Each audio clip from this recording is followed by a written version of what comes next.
But just on that historicity point, Maurice Bucquoy, it's about 70 years ago that he engaged in this study. He said, well, Jewish history contradicts what the Quran is saying about Haman and this tower building. Let's look at Egyptology. Let's look at Egyptian history. Because the French and the Germans at the late part of the 1800s had already started translating or getting into Egyptian hieroglyphics and reformulating the language to try to translate some of the ancient Egyptian texts.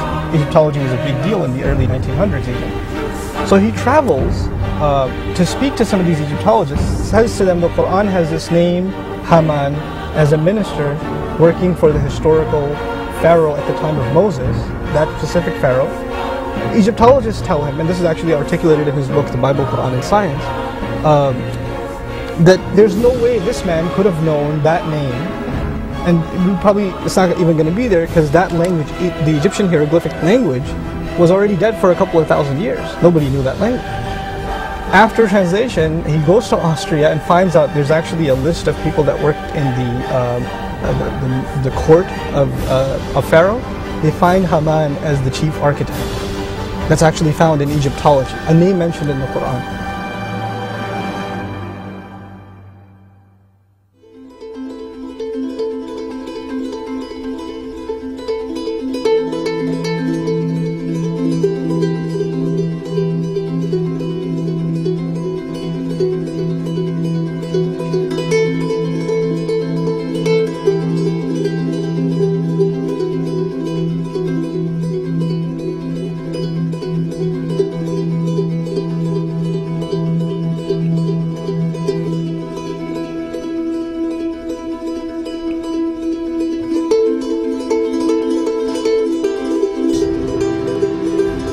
More than 2 million blocks of stone, averaging 2.5 tons, to build the pyramid.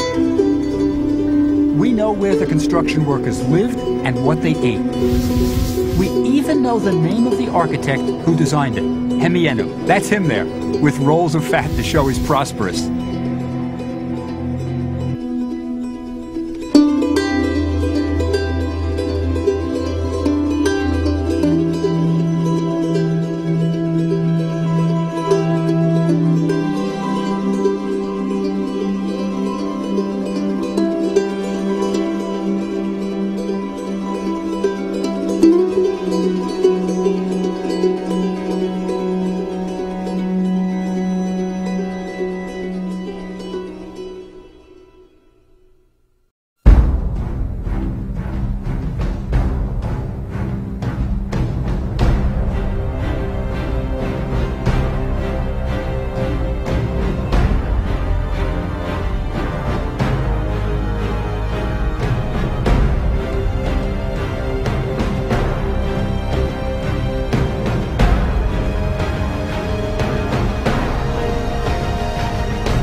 Now, when I got into Arabic studies, and I started diving into this question of what makes the Quran miraculous, I started discovering things that literally overpowered me.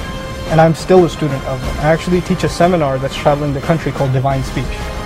And the entire intent of the seminar is to expose the literary marvel of the Quran to an English-speaking audience without resorting to Arabic. That's the seminar. Now, just one example. The Quran, Muslims believe, is a spoken word, it's not written. We also believe that Muhammad didn't have the ability to write. We also know that when he would recite the Quran, there would be dozens of followers and they would immediately memorize what he said and it would just spread. So there's no editorial process. You can't go back on what you recited. It's gone, it's out there now. You can't take it back. It's kind of like sending an email nowadays, right? Now, just as an example, one phrase in the Quran that's part of a large discussion is the phrase وَرَبَّكَ فَكَبِّرْ. In Arabic it says وَرَبَّكَ فَكَبِّرْ, which means, and declare the greatness only of your Lord. Now recall I said something about a fusion of style and content. The content is beautiful, and it's part of a passage in which the signs of the Lord have been mentioned, the struggle has been mentioned, and then the messenger is being told, declare the greatness only of your Lord. What's interesting is the phrase وَرَبَّكَ فَكَبِّرْ is a palindrome. In other words, it spells backwards and forwards the same way.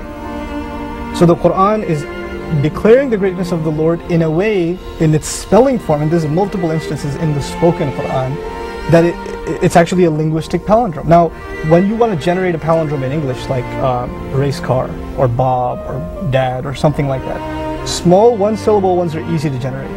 Maybe a big word is a little harder, but a sentence, it would take you some time to sit down with words that are spelled backwards and forwards and come up with something that, and then even if you do that, your concern isn't your content. What's your concern?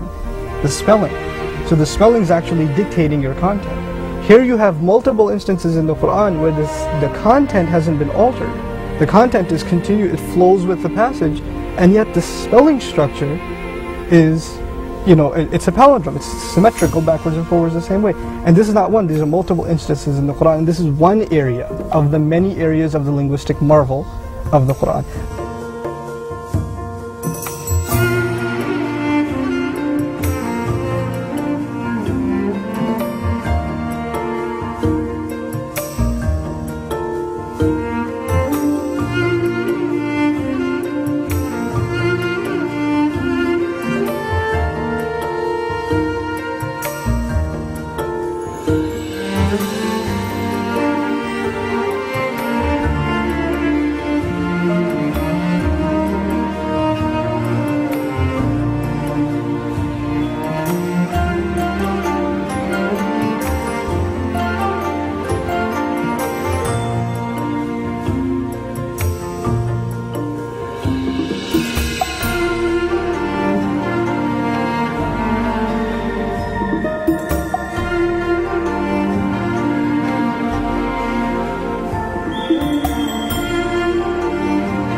أعوذ بالله من الشيطان الرجيم.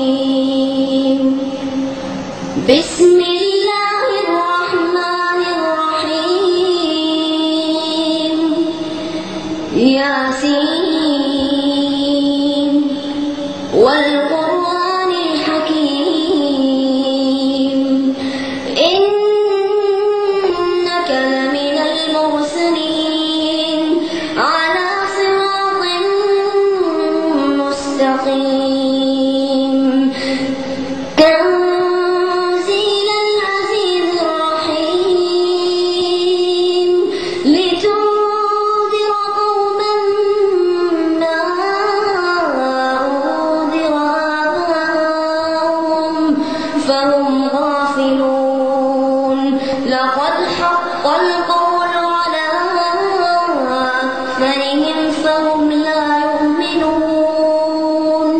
إنا جعلنا في أعناقهم أغلالا فهي